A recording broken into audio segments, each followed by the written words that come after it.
The first time anyone noticed something was truly wrong, she had been no more than 7 years old, lying in her grand bedroom, draped in sunlight and silk, yet shivering as if winter itself had claimed her bones. The doctor said it was a mystery, an elusive illness that no test could fully explain. Her name was Evelyn, the daughter of one of the wealthiest men in the city, a man who owned towers that pierced the clouds and yachts that kissed the horizon. But no fortune could buy health for a child cursed with perpetual sickness. She missed school, birthdays, laughter, and friends. The sterile white walls of her mansion had become her prison, and the shadows in her room seemed to whisper of a loneliness that even riches could not erase. If you believe in kindness and second chances, take a moment to like, comment, share, and subscribe to our channel. Stories like this remind us why compassion is more valuable than gold. Evelyn's father, Robert Harrington, had everything the world could offer: wealth, influence, and power. But nothing seemed to matter when his daughter lay pale in her gilded bed, clutching her blanket as if it were the only thing keeping her tethered to life. Countless specialists, countless pills, countless nights spent by her bedside yielded nothing. There was no cure, only a growing tension in the household, a simmering fear that the light in Evelyn's eyes might one day dim forever. The staff whispered about the little girl with hushed tones, some afraid to enter her room for fear that her illness might somehow touch them. Then came the new nanny, Clara. She was nothing like the other caretakers Evelyn had known. Clara had neither a polished RA nor the faintest concern for prestige. She arrived quietly with worn shoes and eyes that had seen both sorrow and resilience. There was a steadiness to her presence, a calm that seemed to ripple through the mansion like a soft breeze through a suffocating room. Robert Harrington had been skeptical at first. What could a humble nanny do that trained doctors could not? But something in Clara's quiet confidence convinced him to let her try. The first few days were ordinary. Clara cleaned, organized, and tried to coax Evelyn into little activities she hadn't been brave enough to attempt in years. But the child remained listless, her pale cheeks an unbroken canvas of illness. Clara would sit beside her, gently holding her hand, singing softly as if trying to summon the color back into her cheeks. Nothing changed, and yet Clara didn't give up. Every day she observed, she questioned, she noticed the little things that everyone else overlooked. The way Evelyn's eyes lingered on shadows, the way she flinched when the sun glimmered just right across her floor, the way she spoke in whispers about things she claimed were under the bed. Evelyn had always been secretive about her room, guarded as if the very walls themselves hid a dangerous truth. No doctor asked her what she saw, no nurse took the time to listen to her, but Clara noticed. She bent down to Evelyn's level, looking into those tired eyes, and whispered softly, "Show me what's under your bed if you think it's important." Evelyn hesitated, suspicion and hope colliding in her gaze. Slowly, trembling, she lifted the heavy silk curtains that hid the space beneath her bed. There, amidst dust and shadows, lay a small wooden box, almost invisible with carvings so faint it seemed no one had ever noticed it. The box was covered in layers of dust, cobwebs clinging like ancient memories.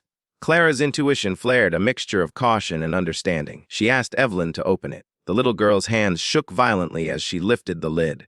Inside were letters, brittle with age, written in tiny scrawling handwriting. There were sketches of rooms she had never seen, little poems about imaginary friends, and most strangely a vial containing a thick, dark liquid. Clara examined the letters with Evelyn, reading the words aloud. They spoke of sorrow, of a young girl from long ago who had felt trapped and invisible, who had hidden her emotions in secret corners of her room. But the vial, that seemed different. Clara's heart clenched. She remembered a lesson from her early nursing days: sometimes illness isn't in the body but in the environment.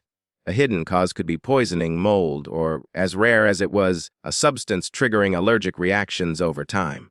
Clara carefully collected the vial, washing the children's hands, and decided to investigate. Over the next few days, Clara transformed Evelyn's room. She moved furniture, cleaned every corner, and ensured that no shadow or secret hiding place could harbor the mysterious threats to her health. Slowly, Evelyn began to show signs of life. A laugh when the sunlight caught a toy just right, a squeal of delight as her small feet touched the carpet, and, astonishingly, energy enough to rise from her bed and walk across the room.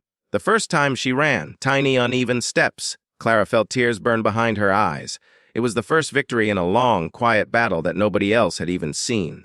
But the real revelation came when Clara showed the vial to experts, determined to understand what had kept Evelyn so weak for years. Tests revealed a toxic substance, a naturally occurring mold that had formed deep beneath the floorboards trapped inside the old wooden box. Over time, it had been slowly releasing spores, poisoning the air in that corner of the mansion where Evelyn spent most of her days.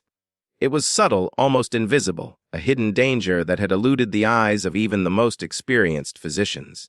Clara had seen it, not with equipment, but with intuition, empathy, and the willingness to truly look where others had dismissed. As the mold was removed and the room aired out, Evelyn began to heal in ways that seemed almost miraculous. Her cheeks pinked, her hair shone, and her laughter, so long absent, echoed through the mansion halls. Robert Harrington, who had never understood the limits of wealth, watched in awe as his daughter reclaimed the life that money could never buy. Every night, he would linger outside her room, listening to the soft hum of Clara reading stories to Evelyn, and feel an unfamiliar warmth in his chest, a gratitude deeper than anything his fortune had ever offered.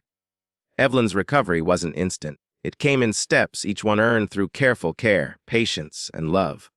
But for the first time she dreamed not of sickness, but of play, of school, of friends, of a life where she could breathe freely and laugh without restraint. Clara remained by her side, her quiet presence a constant reassurance. She never sought recognition or reward. Seeing Evelyn smile was enough. One day, Evelyn climbed onto her father's lap, her small hands clutching his. "Daddy," she whispered, "I think I'm going to be okay now." And in that moment, Robert realized that all the money in the world could never substitute for the gift of someone who truly cares, someone willing to look where others ignore, someone who can see the hidden pains beneath the surface. As Evelyn thrived, the mansion itself seemed to shift, the shadows receding, the sunlight reaching corners it had never touched before. Clara had done more than save a child. She had restored a family, healed wounds that went beyond the physical, and reminded everyone in the house of a simple truth: love and attention often hold more power than wealth, more healing than medicine alone, more life than any fortune could buy. If this story touched your heart, please like, share, and comment to show that small acts of kindness can truly change lives. And before you go, leave a comment telling us what hidden kindness or small miracle has ever changed your world. It means more than you think. Evelyn's story spread quietly, whispered among friends and visitors, a testament to the power of seeing beyond the surface. She became a beacon of hope, a living reminder that even in the most gilded cages, a little love, a little attention, a willingness to look beneath the obvious can transform despair into joy. And for Robert Harrington, watching his daughter finally free of her mysterious illness, he understood the deepest lesson of all: wealth can buy comfort, but it cannot buy insight, compassion, or the courage to truly see what hides in the shadows. As the years passed, Evelyn grew strong, healthy, and spirited, her laughter ringing through every corridor of the mansion. Clara stayed by her side, a guardian not just of health but of heart. The bond they shared was unbreakable, a quiet victory over years of pain, neglect, and misunderstanding. And every time Evelyn looked under her bed, she smiled, not with fear but with gratitude for the woman who had dared to see what others could not. The millionaire's daughter was no longer sick. She was alive in every sense, vibrant and free, her world transformed not by medicine, but by the gentle courage of someone who refused to ignore the whispers beneath the bed.